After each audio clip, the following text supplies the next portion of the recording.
Hello people, how y'all doing this morning? I know this is a little late on reporting on Judge Scalia's death. I'm going to start trying to interface with a little bit of this screen capture here.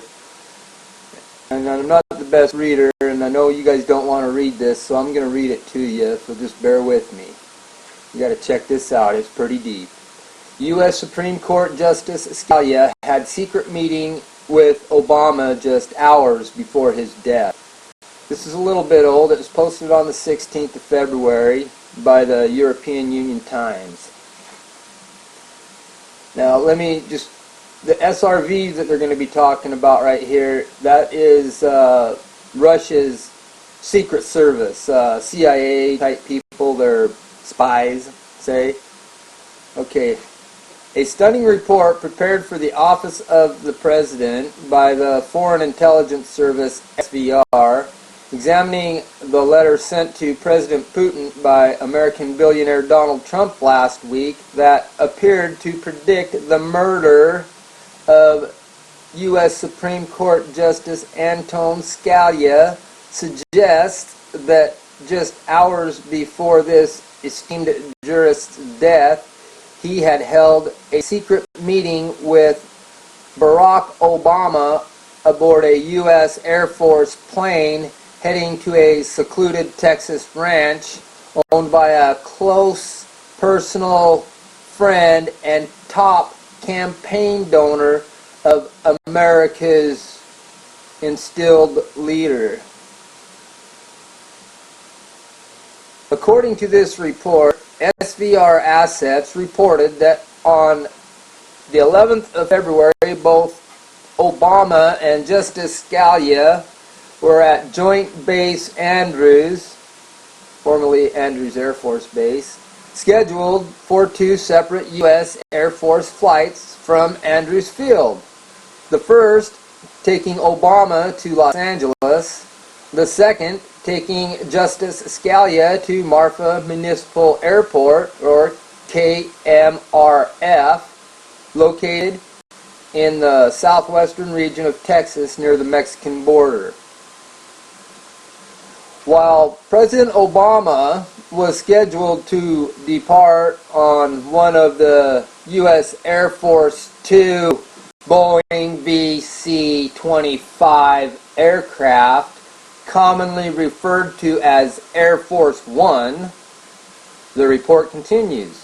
Justice Scalia's flight was scheduled aboard a Gulfstream C-37A, which is the Air Force designation for their fleet of the popular Gulfstream V private jet aircraft.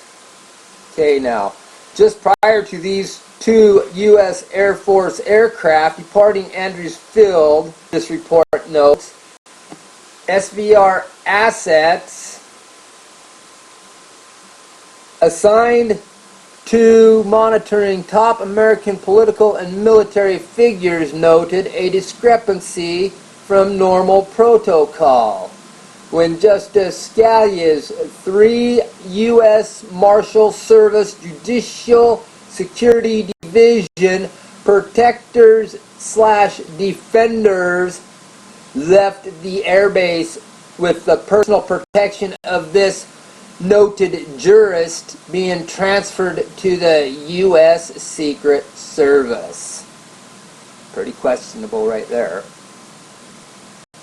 Upon both Obama and Justice Scalia's different flights departing from Andrews Field, the report continues, detailing an even greater discrepancy from normal protocol was noted by the SVR team when they were informed by Aerospace Forces, one of their aerospace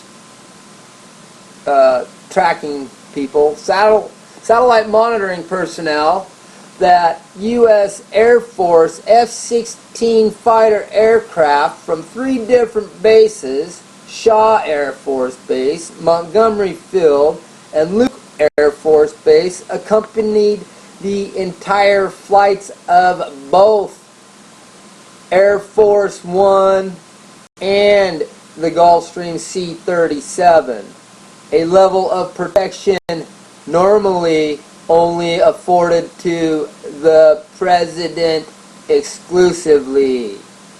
As to why the U.S. Air Force provided F-16 aircraft protection to Justice Scalia's flight, the report continues, became even more concerning to the SVR agents when, after the flight landed in Marfa, Texas, this extreme protective air cover was maintained until the Gulfstream departed 3 hours later and flew to Los Angeles Air Force Base, accompanied by its fighter plane escort.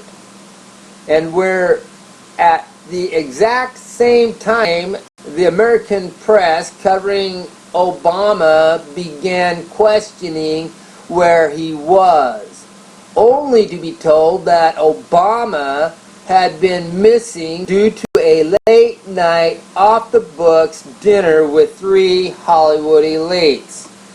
And the White House wouldn't further elaborate on it.